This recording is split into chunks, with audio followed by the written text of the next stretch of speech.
So, as many of you guys and gals are aware, Google's been having problems the past yesterday and today.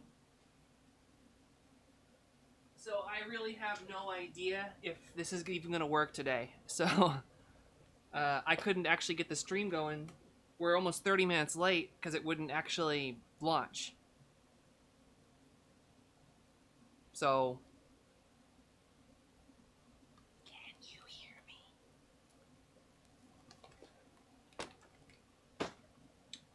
It's also beastly hot outside, so I do have the air conditioning on. It's going to come and go every now and then. Let me know if you can't hear me. I'm sure that you will.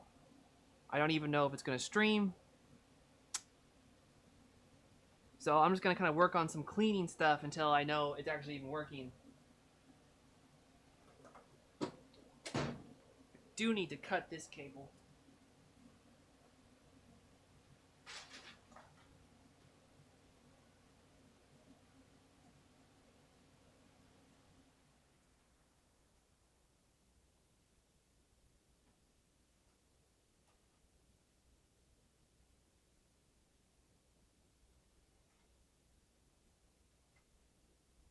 Already did that? Oh yeah, need to shut down.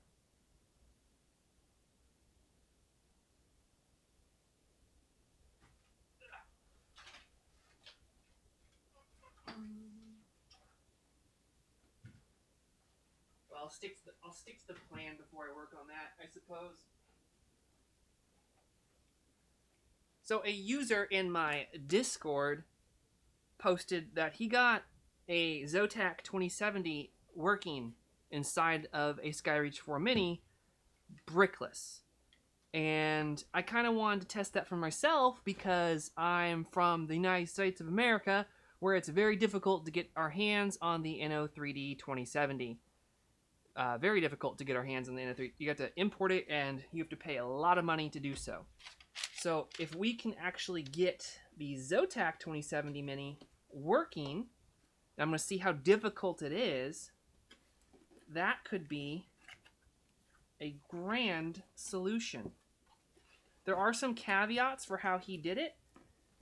You have to use the aftermarket cooling, like from the Noctua 92mm fans. But the Mini does come with the Sky Bracket Duo, so I'm hoping it won't be too challenging. If I can even get it out of the box.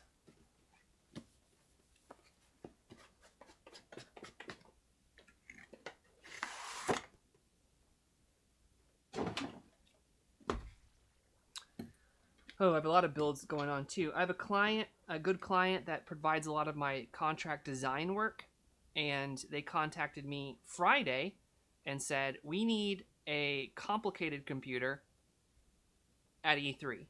It needs to happen. And I'm like, it's Friday. I don't think I can actually get the parts that you need and ship it to you by the time E3 rolls around, let alone build it. But I'm going to try. So I spent the weekend rushing and trying to get specialized parts from specialized vendors with specialized shipping to make it happen. So that was my weekend. But it's going to be pretty cool, I have to say. I had a good idea for it. I'm pretty excited about it. I was trying to figure out a way earlier to get the Gigabyte 1650 to work with a capture card inside the Mini and cool it down and everything. I'm pretty close, not all the way there yet, but I found a better way of doing it entirely, so I don't even need to worry about that, and I can use a more powerful card. Now, I've talked about this before, but the 1650 is interesting to me because you can put it inside of a brickless Mini without any modding whatsoever. Very easy to do, and no special cables or plugs or wires. And that's important because a lot of my customers actually loved the 1050 Ti for their builds. Because a lot of people that buy the Mini are people that don't really do gaming, but they just want a really nice computer for their desk, whether they're in architecture or they're in finance or something like that. So they need a really nice CPU, lots of really fast RAM, but don't really need the fastest GPU. So anything that basically can drive a couple 4K monitors is good for them. So the 1650 I'm hoping is going to be a nice drop replacement for the 1650. I mean the 1050 Ti. Don't know if these are special screws. I'm gonna move these over. I think these ones actually go to the shroud. Put these in here to remind me.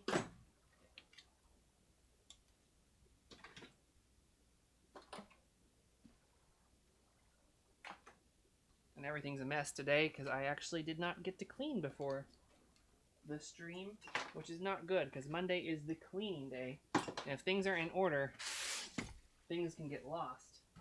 And that's already pretty scary.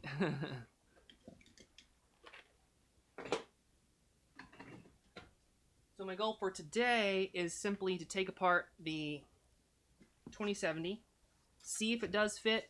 I mean, I know that he fit, but I want to see how it fits together. I want to judge how difficult it is, how safe it is for me to recommend for people, or to kind of gauge to my customers that email me, or two people are asking me how difficult it is.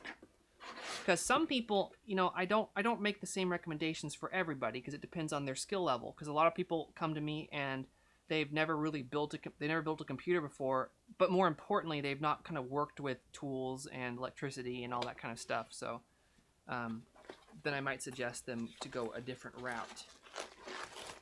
But if they are kind of confident in doing certain things, then I can recommend different options for them. But big thanks to JPRE2 for pioneering the Zotac 2070 mini brickless build. And check out the Discord in the link below so you can keep up with all the latest informations.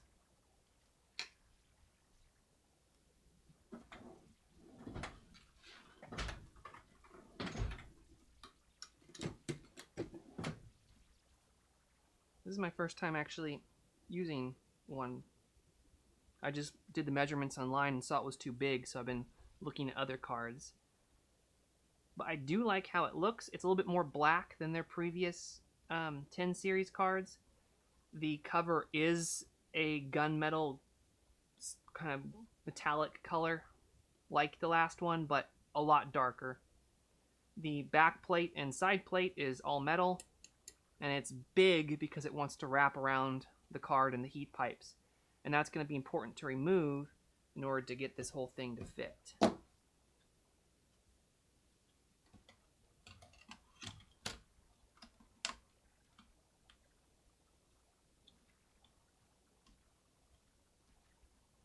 Gotta get my... So with the card installed, there looks to be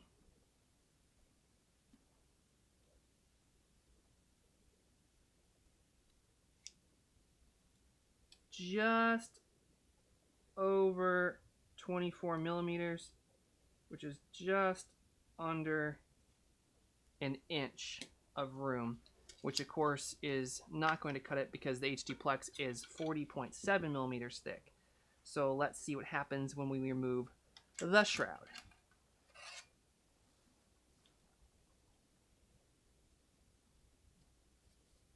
Which we will remove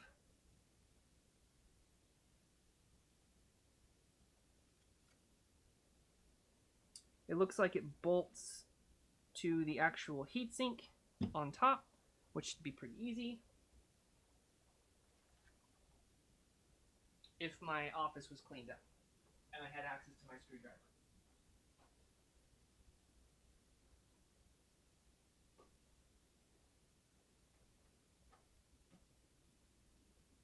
Vignesh says, is the Zotac a good card? I don't know if the Zotac is a good card, and I haven't read the Amazon reviews myself yet. What are the kinds of things that Amazon says? And how many reviews does it have?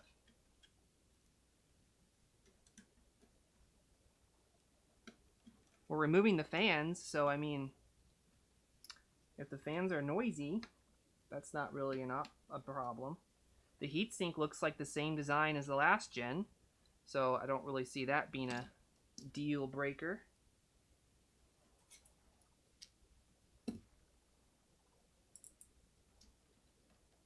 probably should have turned it on first to see if it even works before ruining my warranty, but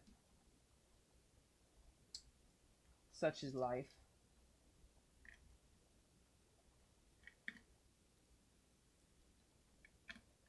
I do like how easy the shroud was to remove, that removed right from the top, not from the side. You didn't have to remove anything else. That was cool.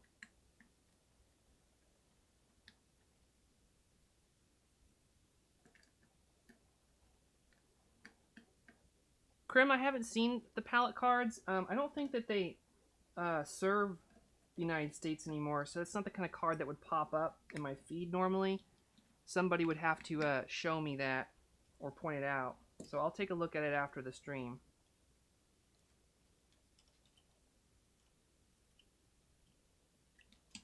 Oh no, I dropped a screw somewhere and I don't know. Here it is.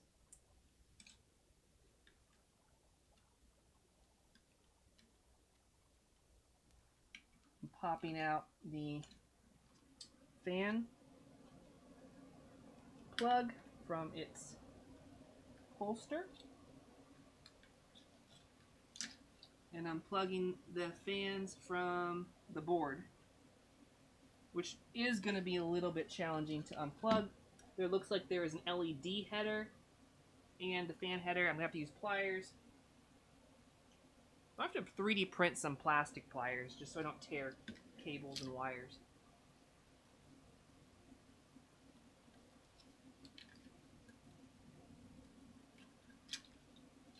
And the shroud is removed. Such a mess.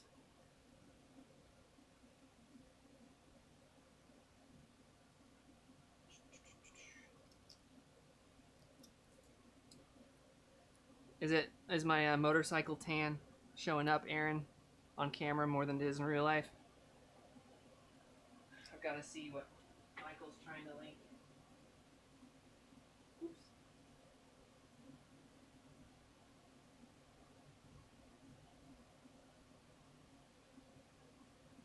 I don't know what you're doing, and now my chat is gone. That was a mistake. What have you done?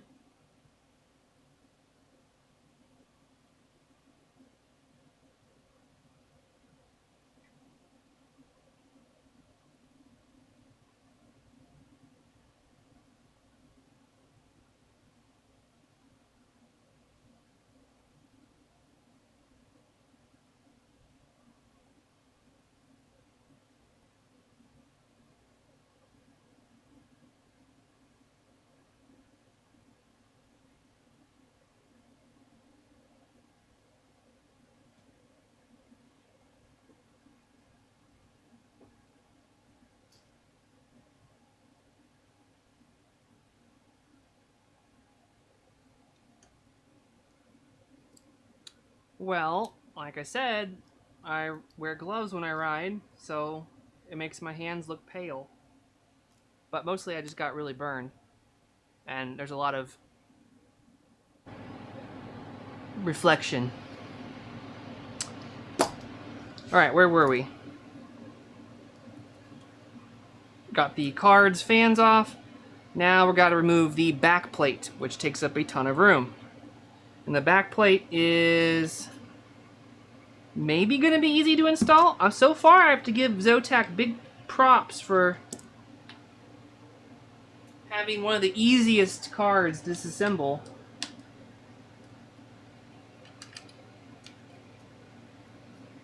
Loctite on the screws, that's nice, quality.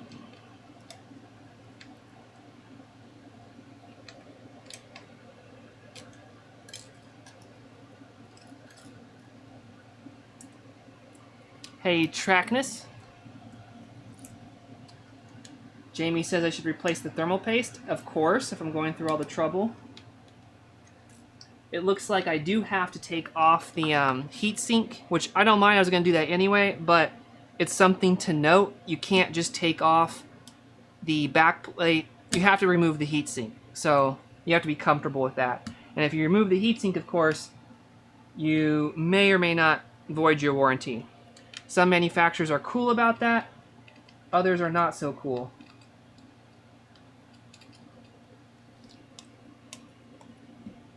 I don't know in case of Zotac. There's very little steel in that screw. Or I should say iron. Yeah, it looks like you can't reach 2 of the screws without removing the heatsink.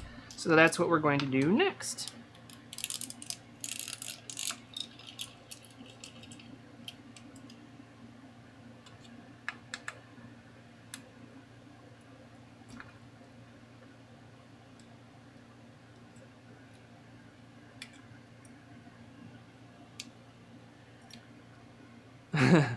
You guys are saying that I changed the mic, but I didn't, so I don't know why it changed.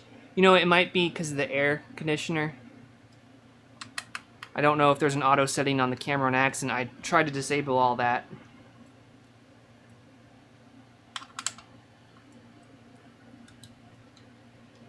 I could probably turn it off and just be really, really hot. Nah. I think I'll let you guys suffer first. Because it's already pretty hot in the room.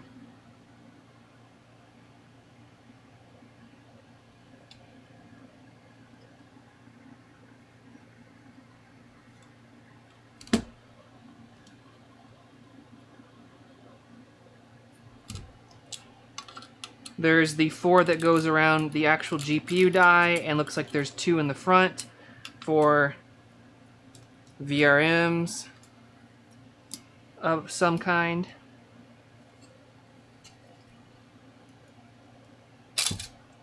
And there we go. Nothing broke. Zotac had good thermal paste, actually. Good thermal pad. Great coverage. And my RAM pads and all that didn't tear, so that's all good. It's all gravy. And we can go back to removing the backplate. Oh, you can't hear the AC? That's awesome.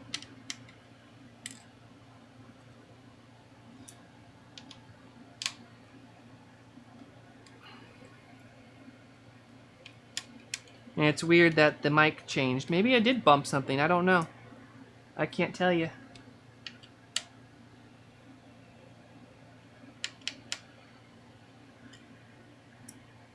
But if it's working now, I'm happy.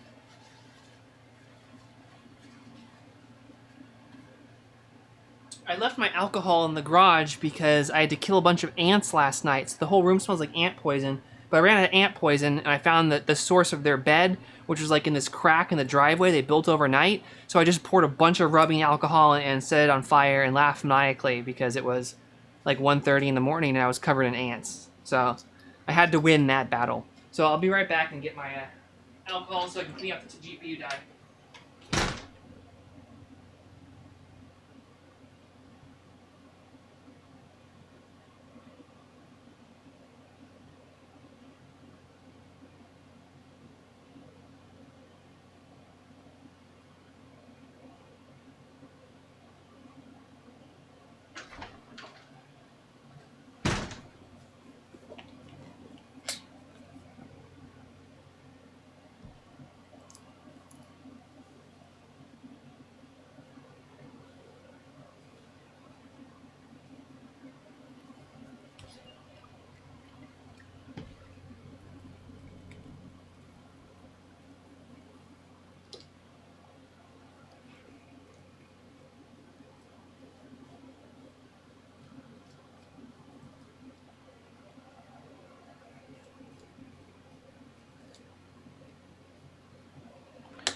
I'm actually not going to liquid metal this because this is going into a show computer, not for me, for a client that's going to be taking it around. And I don't want to deal with any adverse effects of liquid metal, which is normally fine for your end user use. but not something I want to risk for this. So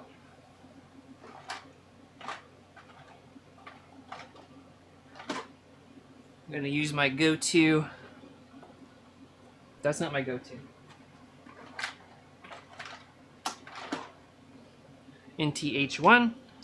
But before I do that, while the card's clean, let's see what we can do. Oh, actually, no, I do have to install it with the cooler.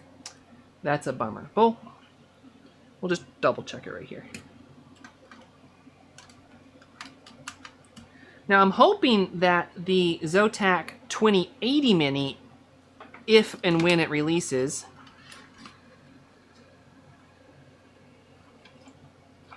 will have the same short PCB style as the 2070. Because if it does, we might be in business if this all works out. The old Zotac 2080 and 2080 Ti, actually the PCB is much bigger.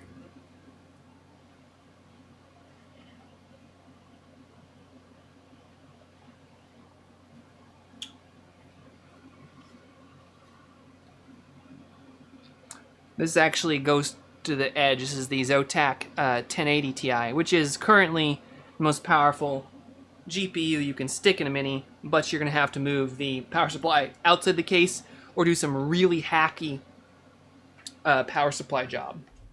For people asking about the new Mac Pro, I have, and the new XDR monitor, very, very slick. But I have to admit, I knew they were coming out. I was pretty sure they were going to come out with a professional level monitor, and this was both better than I expected, and I expected a lot from them, because my 5K iMac has an amazing display.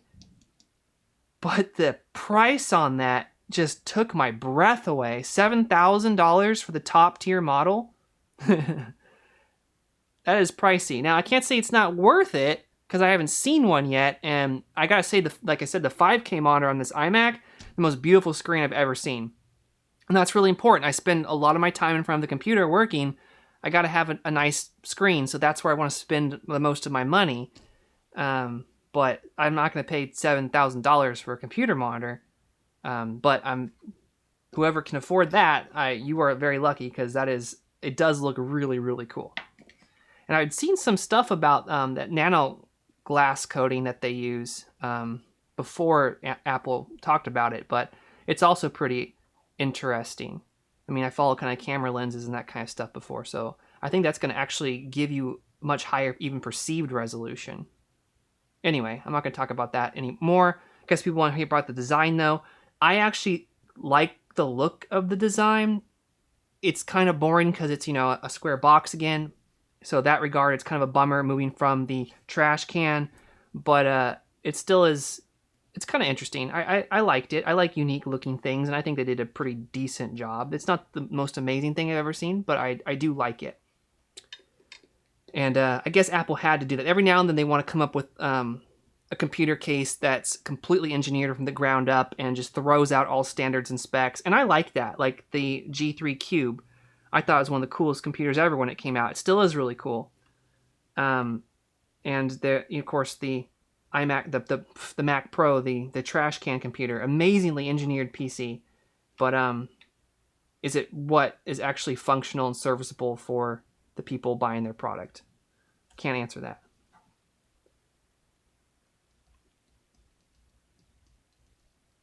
Gabriel says, what monitor would I recommend for Windows? I also, I'm not an expert in that, but I do look at a lot of monitors because, again, it hurts my eyes not to get something good. I really like Asus's Pro monitors, Pro Art monitors.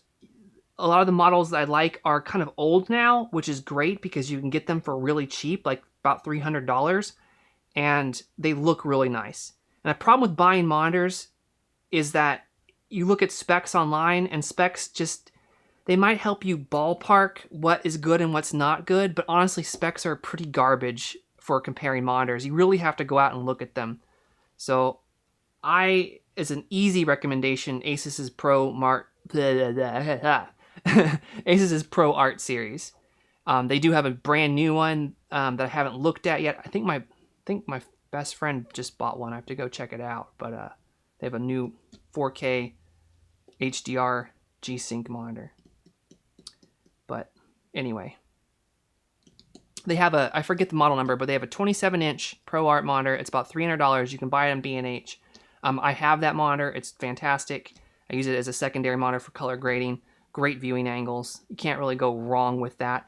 And something else, I'm talking outside of my comfort zone because I'm not an expert in this kind of stuff. But something I have noticed is that certain monitors, despite specs, exhibit less screen tearing than others. I have no idea what causes or controls that, but it is a strange phenomenon I have observed. My iMac doesn't tear very much, and the Asus ProArt monitors don't tear very much. Why is that? I don't know, because the refresh rate's all the same on them, and it's pretty slow compared to gaming monitors, but there you have it. Whereas I have these other Asus monitors, which are gamer monitors, and they tear a lot, and this 4K Scepter monitor and this other 4K monitor, which also tear a lot. So I'll shut up, because I don't know what I'm talking about. All right, so let's go back to what we were doing here.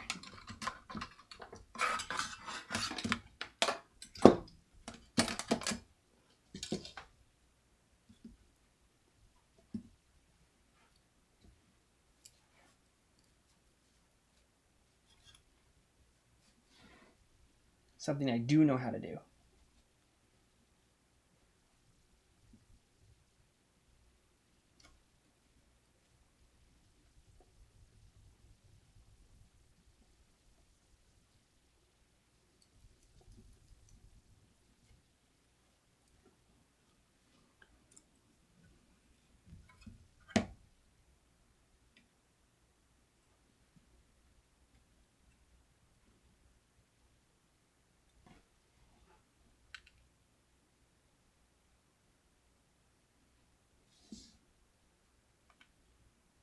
I'm going to put thermal paste back on for people that are wondering.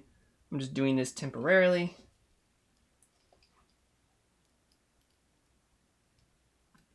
In case I have to do some cutting or grinding. I don't have to reapply thermal paste.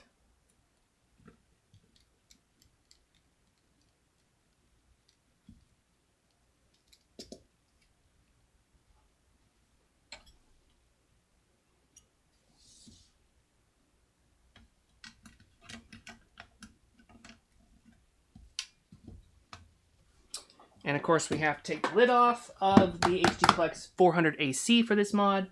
But you have to do that for the Inno3D 2060 and 2070 as well.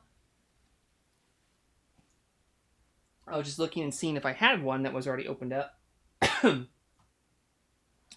But I do not see one.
Jamie, if you are the JPRE2 guy that's done this mod, first of all, thank you, and secondly, you're spoiling it. It's a puzzle, right? And you're spoiling the puzzle for me, man.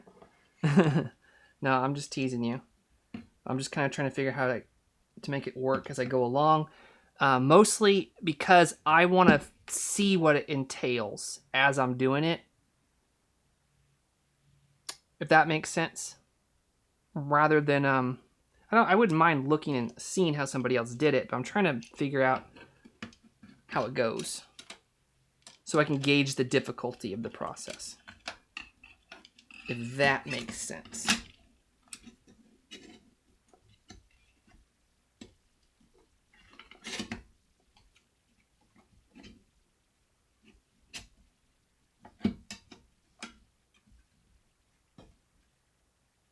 Aha.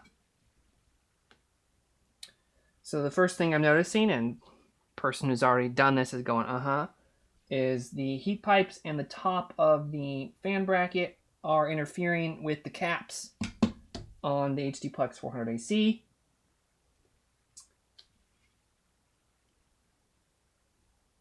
I need a hint. Did you use cutting? And is there cutting involved? Because that's about what I'm going to do in a second here.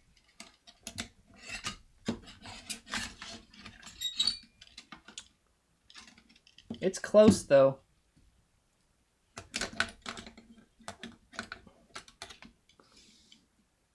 It's close. It looks like this middle tab needs to be cut off. And the heat pipe might need to be bent, possibly.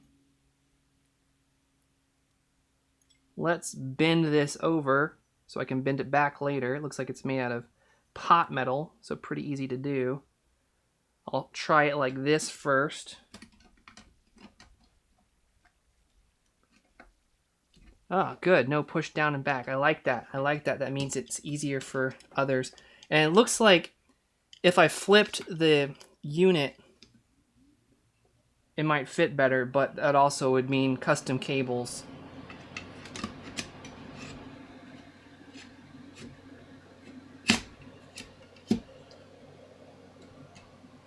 Hey! Hey, look at that. That's really all there was to it. Alright, easy peasy. So what are we touching?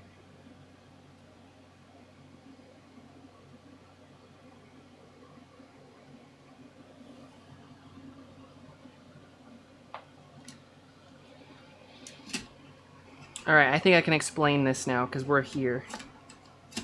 We are here.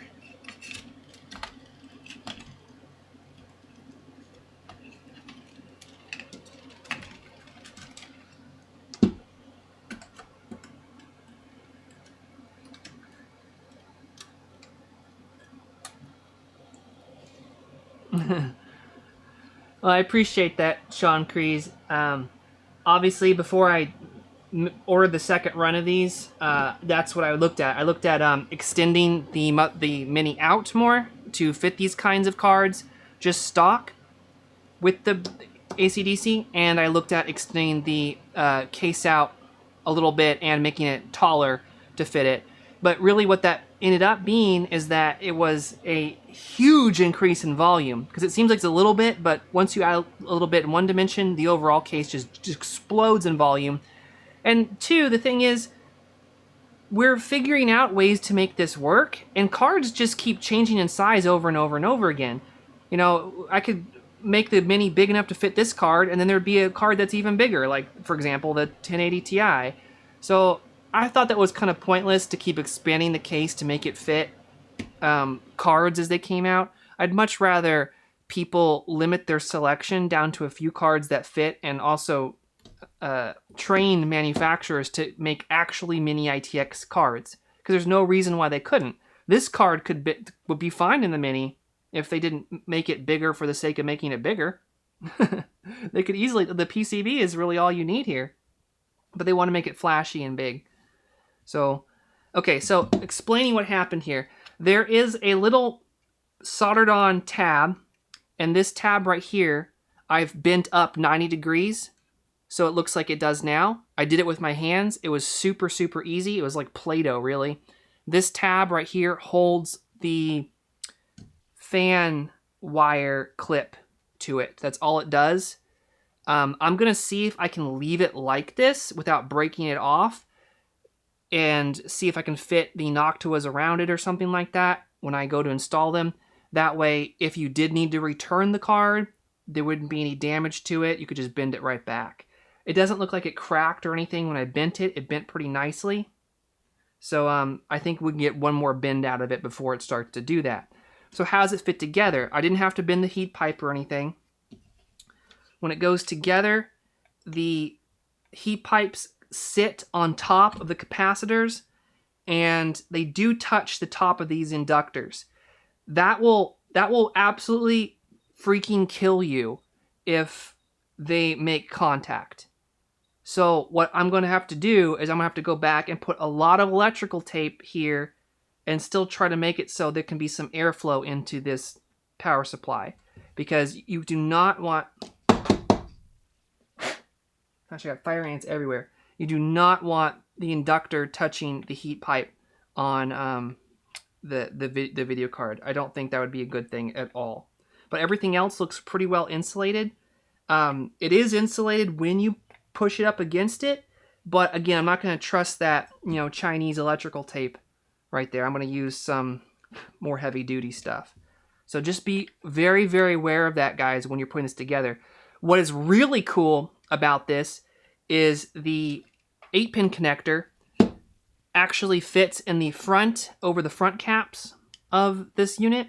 So you're going to easily be able to put in the 8-pin cable when you go to install it, which is why, by the way, the Inno3D 2070 and 2060 work. So you can just use them and put the cable right in. So all in all, this is a very, very simple mod, and I'm going to try to clip this section out so I can share it with people ever. Again, thanks, Jamie, for your help in pioneering this. I really do appreciate that. But this is great because this means that you can go buy a 2070 and fit it inside the Mini brickless. Now, I got to be really super clear here. I am not recommending and putting my seal of approval on putting a 2070 in with this power supply like this. Now, this power supply can absolutely support the 2070. It can support the 2080 Ti with a little bit of tuning, but that's with the cover on. And the cover plays an important role. It helps keep the air moving throughout the entire unit to cool it down. When you remove this cover, the fan becomes not useless, but it's only going to be cooling this front inductor. I forget which one this is. I'd have to look at the diagram. And these caps right here. It's not going to get to the back. So this unit is not going to be able to run at its maximum capacity. On top of that, you have this heatsink, which does have parallel fins with the board, with the power supply, so that's good. It's not going to be dumping heat directly into this. Conversely, it's not going to be blowing cooler air than the temperature of the components inside this power supply. So basically what I'm trying to say is, I have no idea if this will work long term if you are running games heavy duty on it constantly. Jamie's might work, but this is the kind of thing that's very dependent on the actual particular chip and the actual particular chip components in here. You know, components have a range of durability, and who knows what it is with this. But we'll see. I'm going to do this for my client anyway. Hopefully it gets through E3, and if not, they'll just be mad at me because this is a cool system that I have this idea for right here. So I'm gonna make it happen. So let's get the only electrical tape worth buying. This is Scotch Super 33 Plus, and this stuff is outrageously expensive, but it's pretty good. And really it's good because you are it's nice and stretchy, so you can really, really get on grouping cables. It's not good for doing what I'm doing right here, but it's still nice and thick.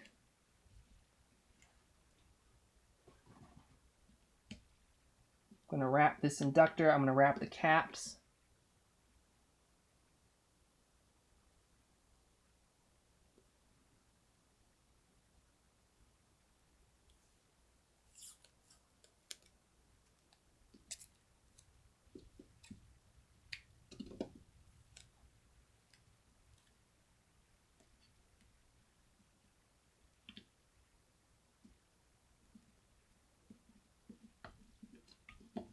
These caps have a nice thick plastic top on them. I don't think I need to cover them, but just for vibration's sake, because I'm shipping this, I don't want to rub through. I've seen crazier things happening in shipping, so I'm going to put a nice little layer right there. And I'm going to put one over the back inductor coil. This might be a transducer. I don't know. But whatever. You guys know what I'm talking about. This big yellow covered copper coil back here. I do not pretend to be an electrician. Obviously, electrician wouldn't do what I'm doing right here because they would know better. I am a mad scientist. Do not do what I do on camera. Go buy the new fancy Mac Pro instead.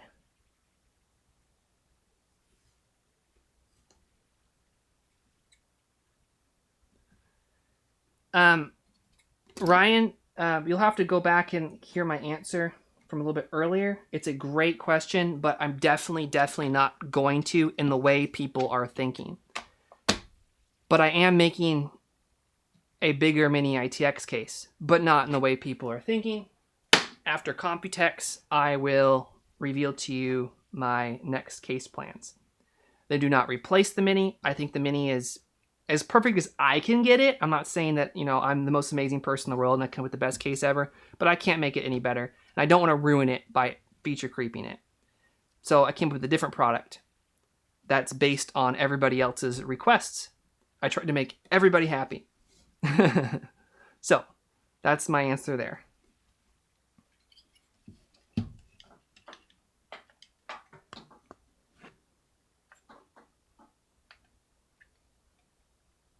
I feel pretty comfortable with this. The only thing I'm going to do now is I'm going to wrap this little section. It doesn't look like it's in danger of touching anything, but just in case, again, in shipping, something gets bent, something gets moved, I do not want to have this poking anything in this power supply and causing somebody to get hurt. But I do feel very comfortable with it as it is right now.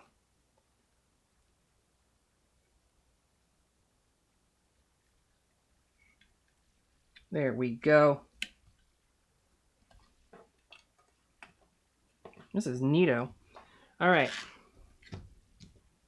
I know Computex ended, but people have to get back from Computex. Vendors have to ship all their stuff back. That's going to take a very long time. They have crews come in, box up the booths and stuff like that. Everybody has to get home. Then I have to get my prototypes back. So that's going to be quite a while. So.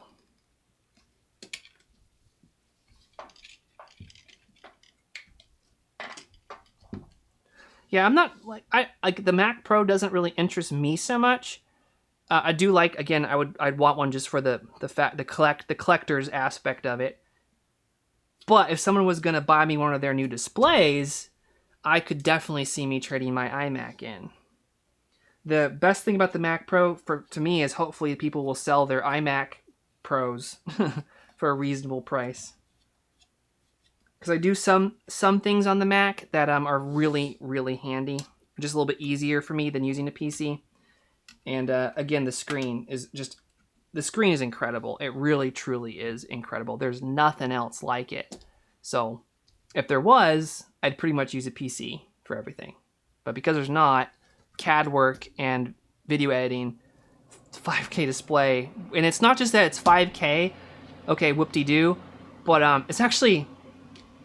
It's better. It's bigger than 5K. Most people, when they're advertising something, you know, they take the bottom end of the spec, but Apple does just the opposite. It's like, but anyway, the display is so good. The colors are so good. The viewing angles are so good on it. I mean, it's really nice. So anyway,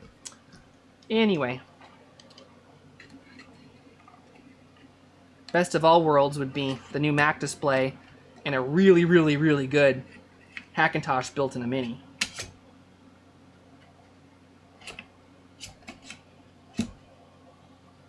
In my humble opinion.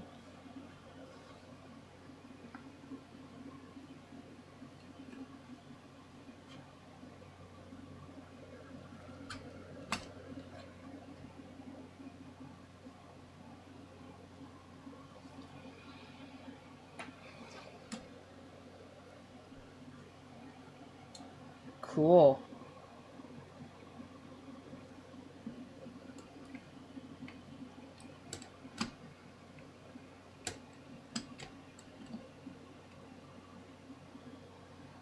Alright, I am going to do one more thing.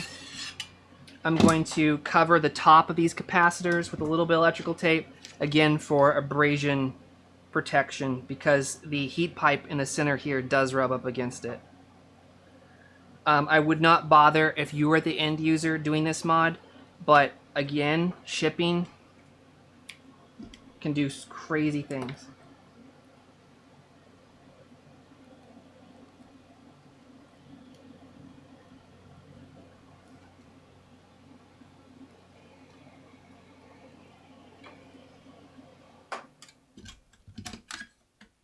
All right.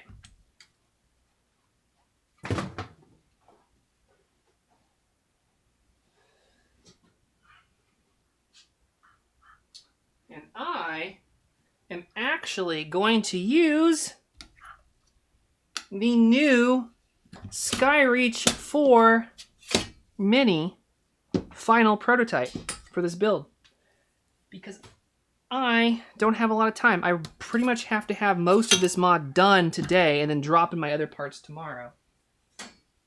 And it's after 6 already. So,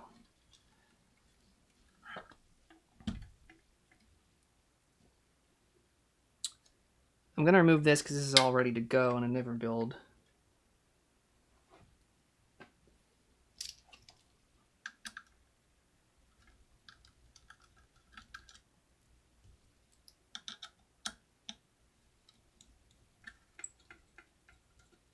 See ya, Ramon.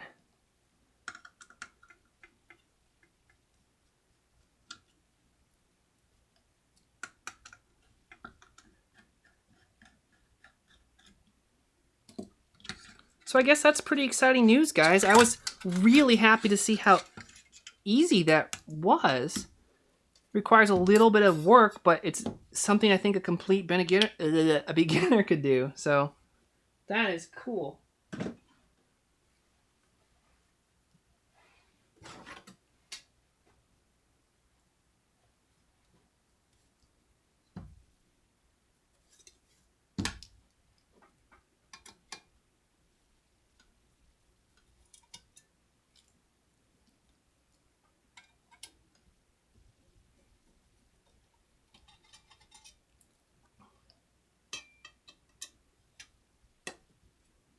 Yeah, I'll show you that close up. It's real simple.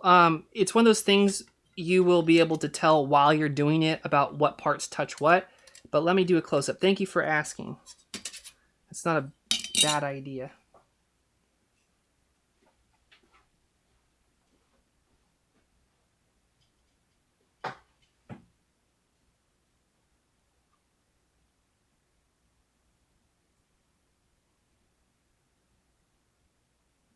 There's a piece of tape here.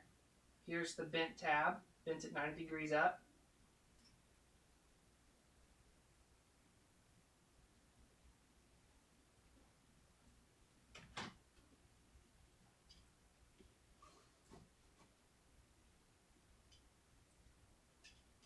This end is forward in the case, right? It's going to look like this. Kind of dark.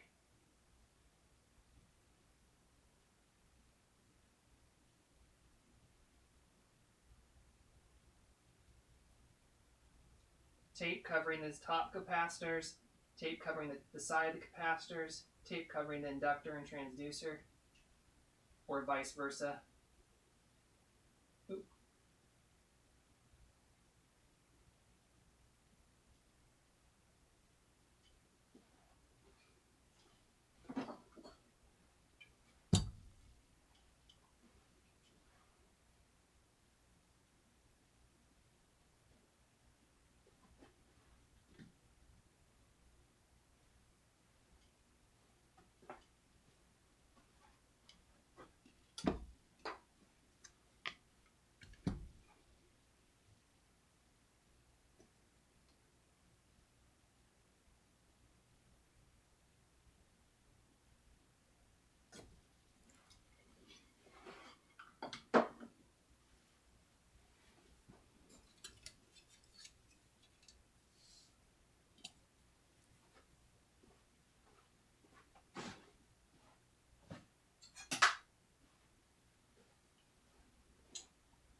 Here's a look at the new side brace.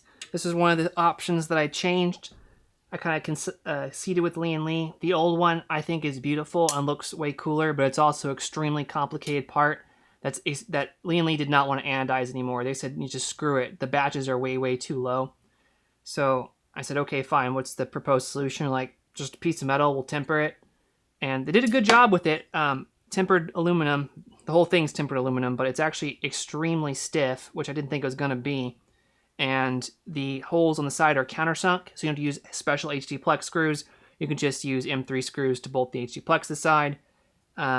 Works quite well, and it doesn't actually look nearly as bad as I thought it was going to look. So, Lian Li's happy. I'm happy. Lian Li didn't want to make my case again, so I kind of had to concede things here and there. Well, that's the only thing I had to concede, so that's the good news.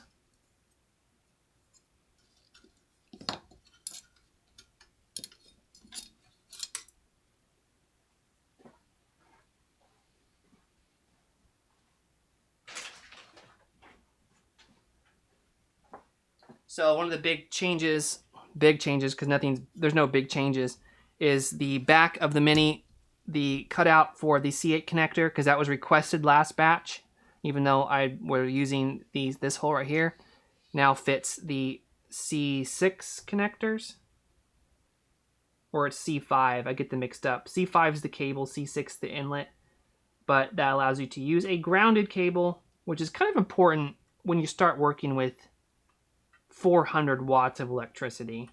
That's kind of the point where maybe possibly it's good to have. Not that it could make the other way work, but it's not a bad idea. So anyway, this is the Schroeder connector. If you buy them, you can buy them from my website, but you can probably buy them from DigiKey or Mouser. And I wasn't sure if it's gonna line up. It doesn't quite line up all the way. There's not really a lot I can do about that. There's just no more room left. So the two options you have are, you can either put the screw in a little cockeyed here, which will probably work and look fine. You could file the edge right here on the connector real simply, or you could just enlarge this hole a little tiny bit. So I'm not worried about it. It's really close. You don't even have to do the top if you don't want to. You could use the bottom. You could just use a screw and a nut. That's actually how I'm going to do it. But I'm just pointing that out there.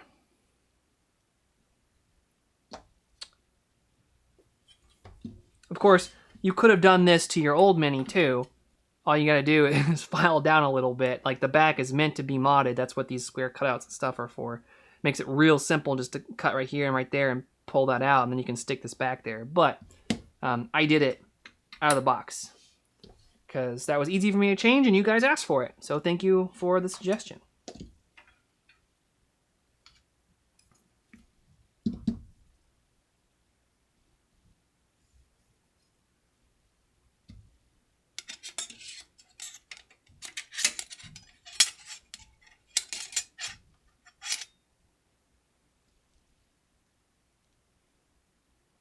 Yes, Jamie. Buy another Mini. Support the war effort. The war against big computer cases.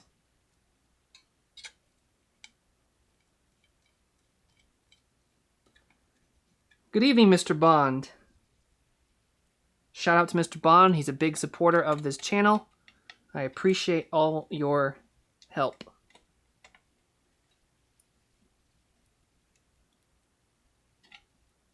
And he's a cool dude on top of that.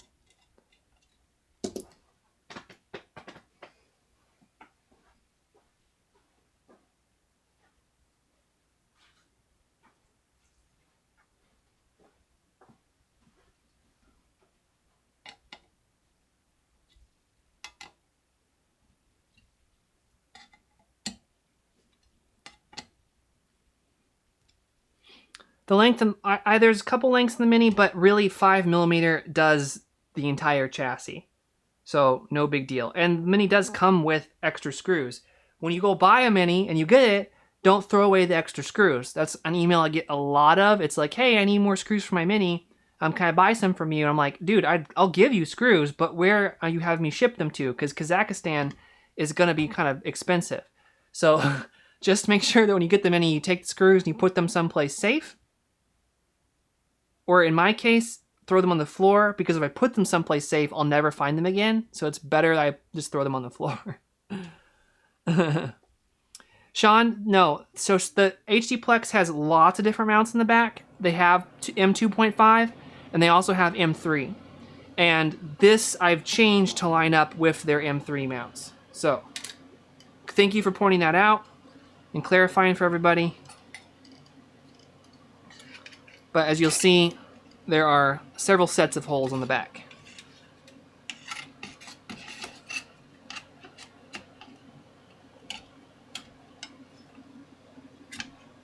Oh, I can't do this. I have to actually put the card in first. Duh.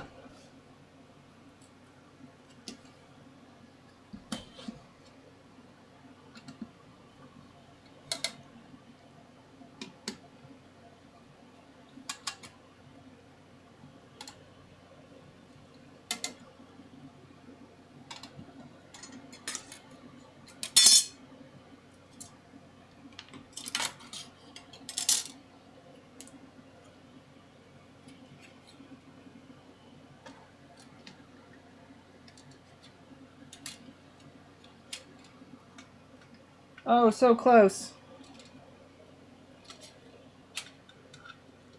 We have to take the front bezel off after all. No biggie.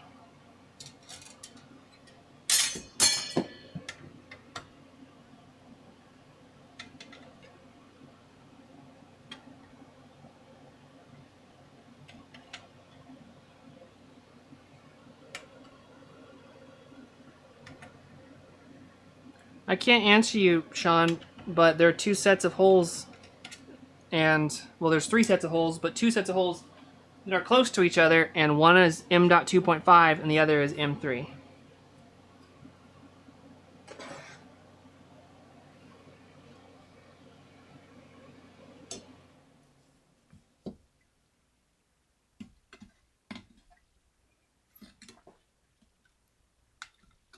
Oh, since I didn't have to do any work, I gotta make sure I put back the thermal paste on my card.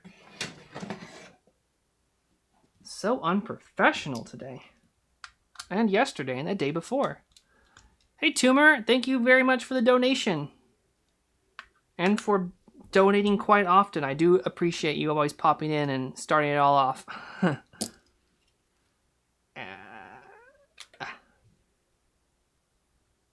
Cool.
You're doing it again.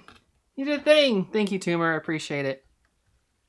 Tumor Zero. That should probably. I like that name a lot better than just saying Tumor. Tumor Zero. We want 0 tumors.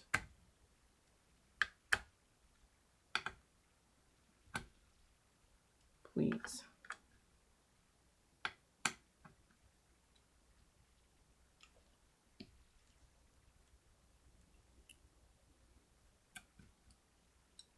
Creeper Charge says, what power supply are we using? we are using the HDPlex 400 AC plus the HDPlex 400 DC, which you can buy on hdplex.com.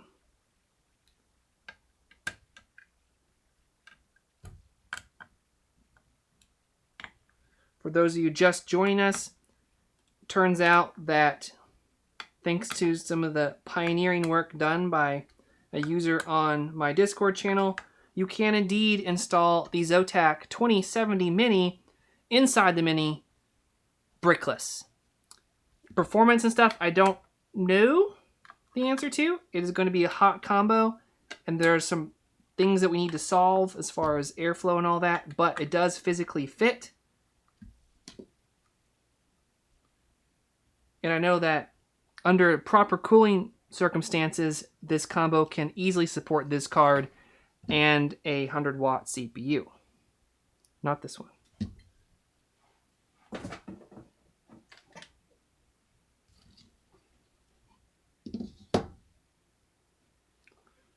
Hello, Advanced Bretty.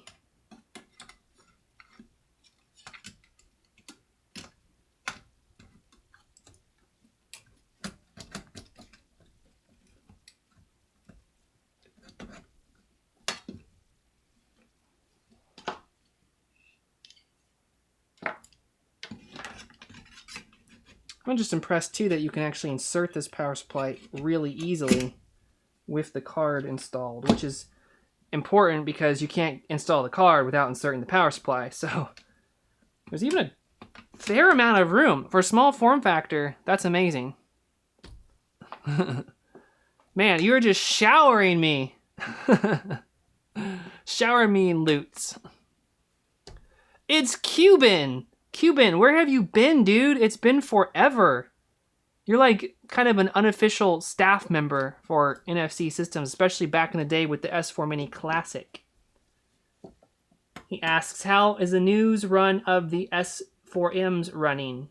I have not looked at the numbers. I'm crossing my fingers. The sales of accessories has been kind of slow, so I don't know what the conversion rate is on that. Have you learned anything new from the S4, the small form factor community to modify and evolve the chassis from what that would... I'm sorry, I can't read from here. So you're basically asking, have I learned anything from the community about making changes for a future Mini? And the answer to that is yes. I made some very, very, very, very minor quality of life changes to this unit for this run. And I have another product that's going to be coming out towards the end of this year that is hopefully going to give a lot of people what they've been asking from me and be something that I think solves a lot of people's requests. We'll find out how it works out, but I do like the product a lot. Jamie wants to know about the new sky slots in the side panel, which is very important, but we'll get to that in a minute. I got to finish doing this part. Sorry for my brain reading your letters backwards, Cuban. Sometimes it does that. Slex Dixia.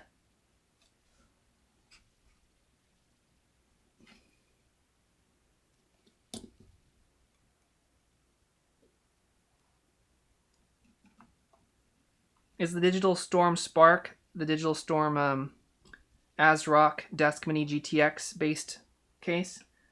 Or is it something different?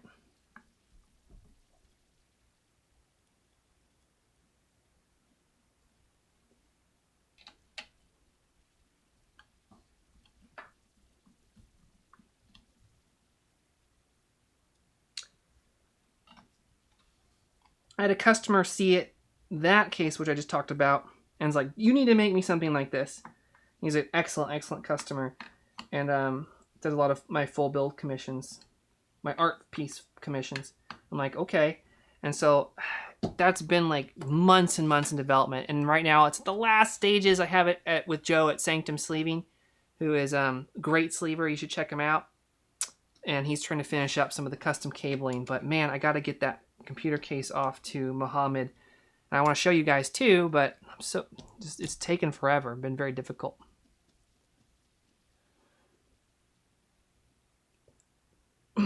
Justify says, am I trying to make a AMD build? Several AMD builds. I just built a cool little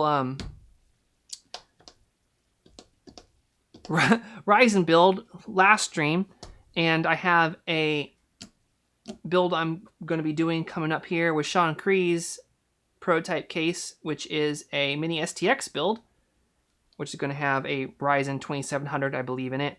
And of course, when the new Ryzen chips come out, I will be doing something with them. Thank you, Tyler, for the donation. The double donation. I'm not going to sing to you the Double Mint Gum song, though, from the 90s. I won't do it.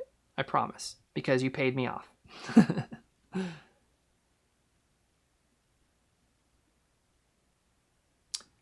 Jay Haynes says, any advice for a better build of a PC in an Xbox 360 case? I don't know. I kind of like the idea of doing something like this with a mini or a nice small computer case better than using an Xbox case. The Xbox cases I thought have always been very ugly. I wouldn't bother to ever reuse the plastic that comes with an Xbox. I understand it's important to some people because they're Xbox gamers, so it's kind of interesting to them to put a PC in it. Sort of like it'd be interesting for me to put a PC in like older Nintendo consoles, which is what inspired me to do this, but I don't really have much advice there. But yeah.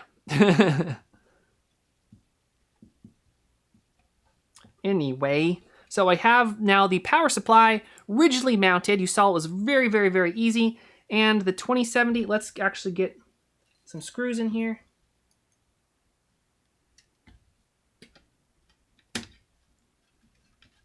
Look at that. Easy peasy. This right here is the world's smallest, most powerful brickless build that you can do in a mini, I believe. All it's missing is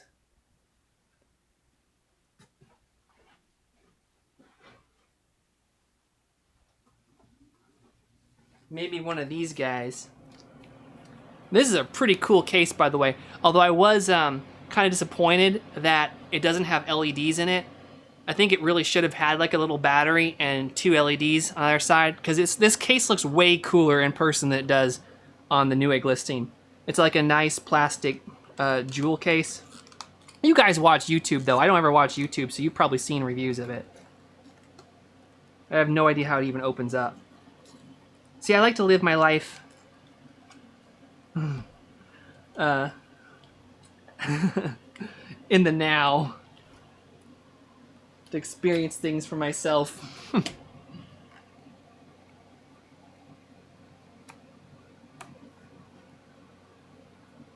Hey, that's a good point, Jim Bond, and I think that they're gonna pay for it pretty quickly. Anyway. Derp derp. Put this back. Yeah.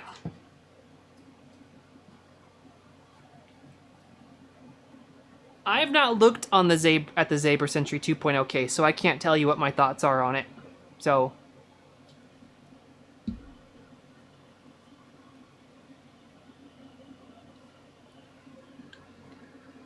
I have really not kept up. I'm just so busy with just trying to manage my own stuff that I haven't read any forums. I don't really look at YouTube video reviews of stuff. I mean, I really don't. I'm very isolated, which is not good, I admit, but I just don't do that. And if I have any free time, it's going to be, you know, doing things that aren't computer stuff. So.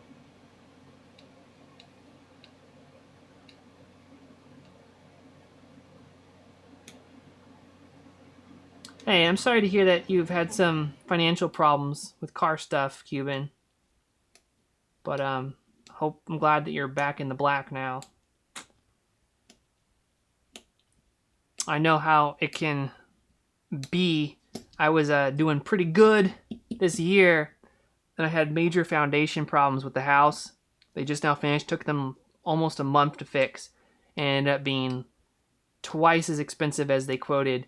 And it was expensive when they quoted it. And then I also found out that the house is not worth anything now. So, I feel ya. Got to build more computers.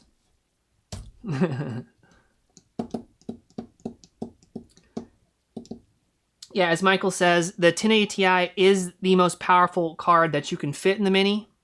But as far as fit in the Mini with a consumer grade power supply, the 2070 would be the most powerful. If that makes any sense whatsoever.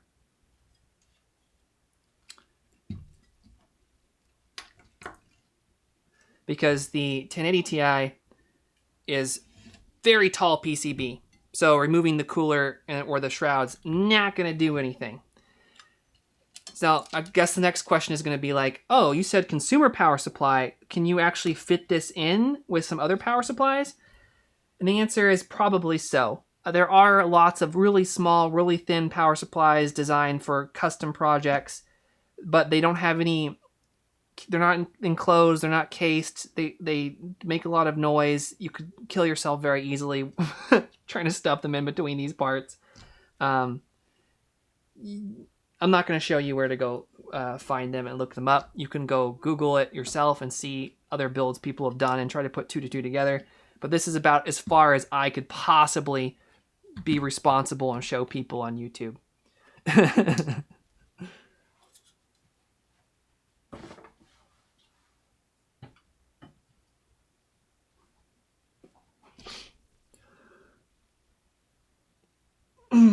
Shervin, that's a good question. I really think the only place to buy a 1080 Ti is eBay at this point, the Zotac 1080 Ti Mini. But hold on to your money because I don't... Did Computex, you see any Zotac 1080s that were announced? I mean, a 1080 Ti is still more powerful than a 1080. I mean, a 2080. That's what I'm talking about. I'm talking about the 2080. The 1080 Ti is more powerful than the 2080 with current drivers. But just barely.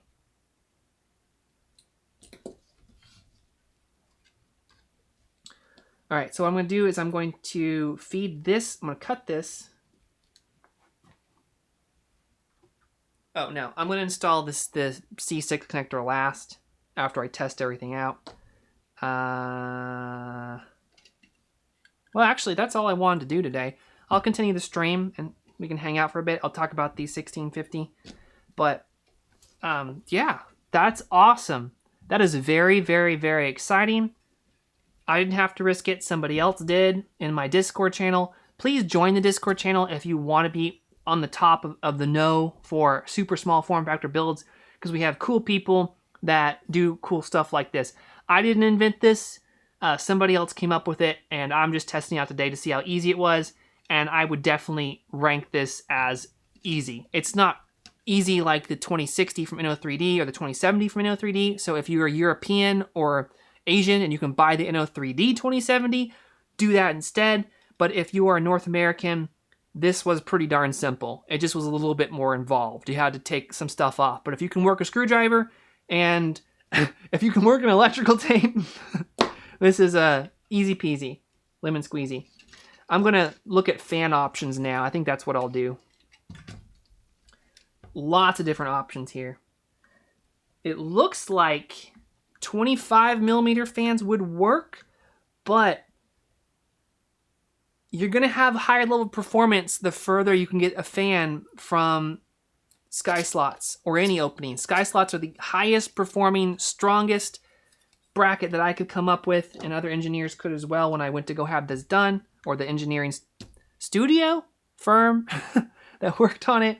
But still, you want to move them as far away as possible.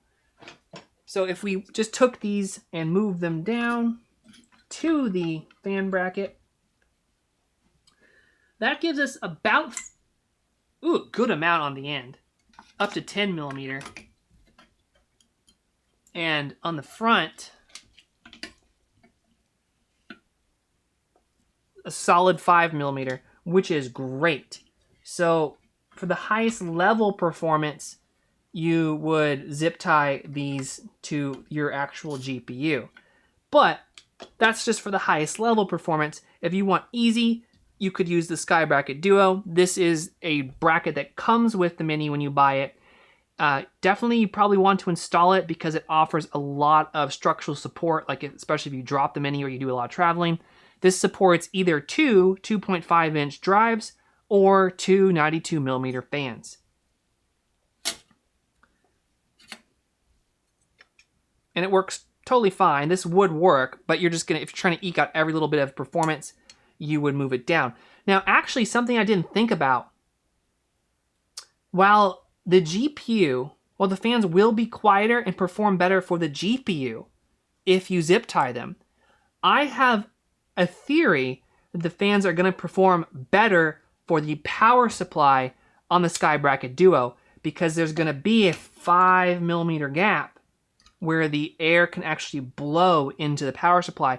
And I think that's probably the route to go because that's what our bottleneck is going to be.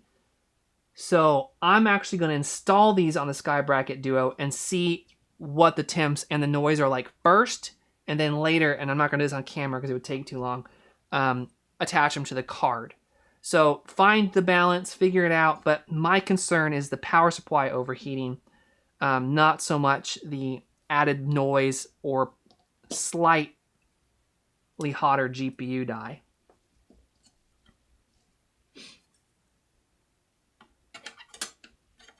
Gotta do it this direction.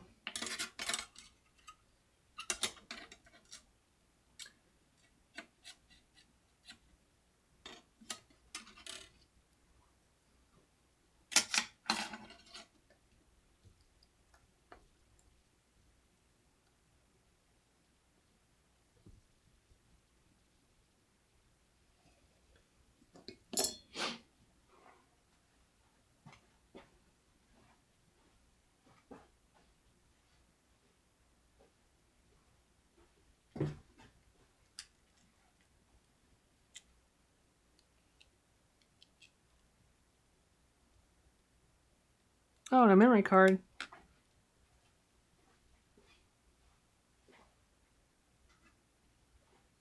Cuban, if you haven't been following along with the changes to the S4M, you are going to flip out.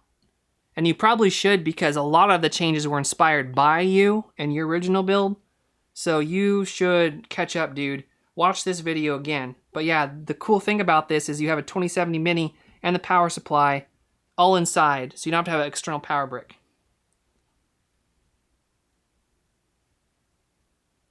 And you can see how I insulated it to safe standards.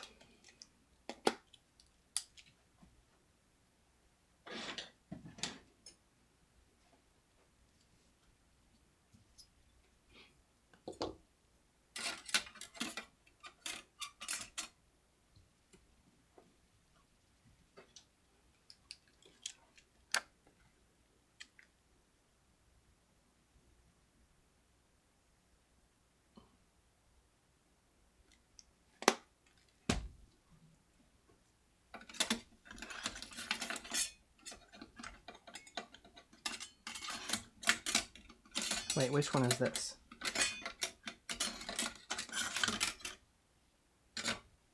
.21 amps.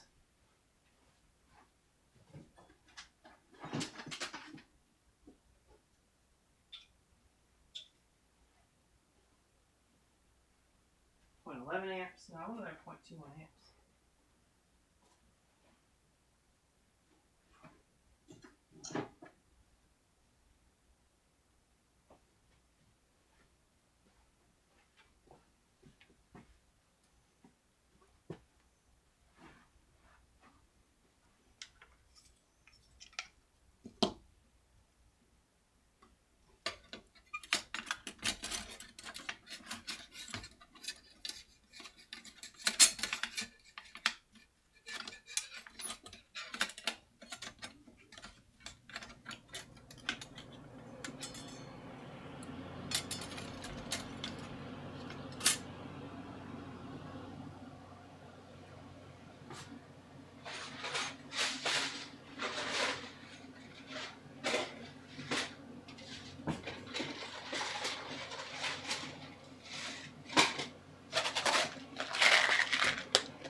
Yeah, it'd probably be easier to bolt the bracket in first, looks like.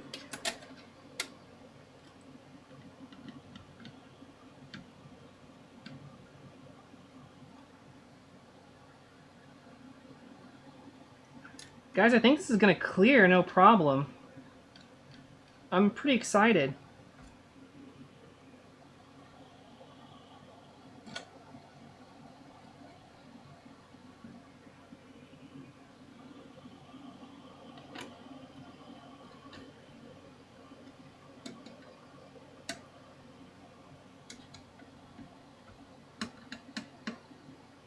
Now, Jamie might be dead on as far as lowering the fans for GPU performance. I don't know yet. Again, I'm doing it this way because I'm concerned about the power supply temperatures. It's totally safe. The power supply has thermal protection, but it can operate at 300 watts passively. And I'm expecting the 2070. I gotta look at my benchmarks, how much it takes. But I do think it's like 320, something like that. So stock with the 9700K.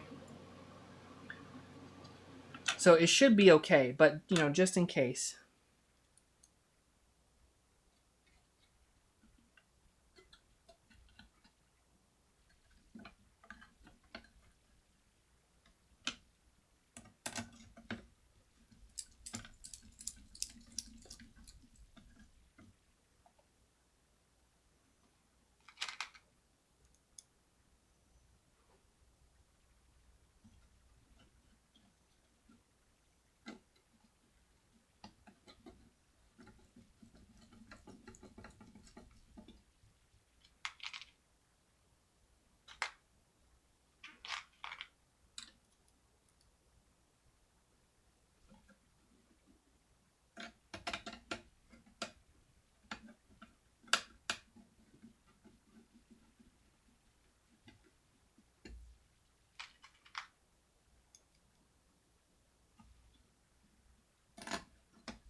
Okay, so what I am excited to report is that you can install the A914s really, really, really simple with the Sky Bracket Duo in there. I didn't have to do any modding or finagling. Everything fits perfectly.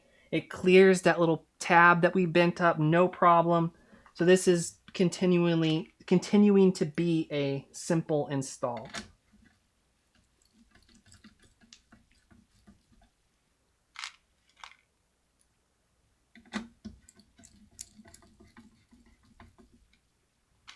And it makes use of the Sky Bracket Duo, which is cool. And for people joining again, I'm going to repeat for the third time. You're going to get better performance as far as GPU temps are concerned by making sure that whatever fan you use is touching the fins on your heatsink. Because stack pressure, the air is just going to take the path of least resistance. It's going to hit those fins, it's going to kind of bounce off. So it's not going to cool as effectively as if it was down. But I decided to raise them up for two reasons. One, because it was going to be a simple install for people not wanting to do any extra finagling with zip ties. But two, the big thing is too, my theory is that the air is going to rush past. It's going to go hit the power supply and cool it off. I am going to probably either 3D print or make a duct out of plastic, which I'll cut for this customer, that will cover this side of the heatsink, so more air pressure will go across the fins and back into the power supply. That's going to make a huge difference already. Whether it's good enough, I don't know, but we can't know until I test, so just explain what I'm doing as things go along.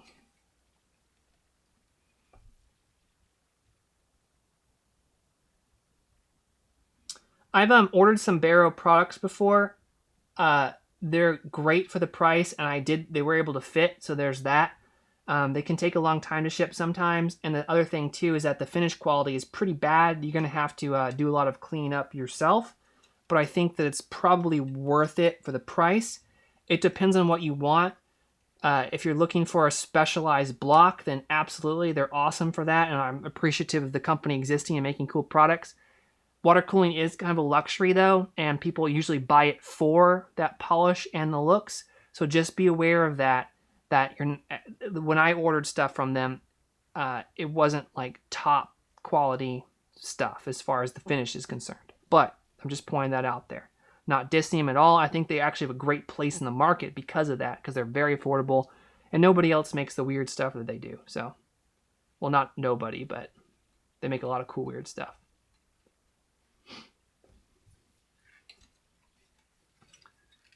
And now the whole system feels extremely durable, which I like. Alright, I got a lot of modding and work to do that involves actually cutting and dremeling stuff. So I'm going to go into the shop and work on that. But thank you for joining me today. And I'm just really excited to report that this is doable. North Americans now have a affordable option of putting a 2070 brickless inside of an S4M. As far as fitment's concerned, you might have to do some fan tweaking. You might have to do some undervolting. I don't know. I can't put my seal of approval, but that's how it goes. It goes together very easily. Don't need any special tools. Just need a screwdriver and some electrical tape. And I think that you're pretty solid. So, thank you very much for joining me, for watching the stream. Thank you for the super chats, for Tumor Zero, and for... Let's see if YouTube shows me everybody.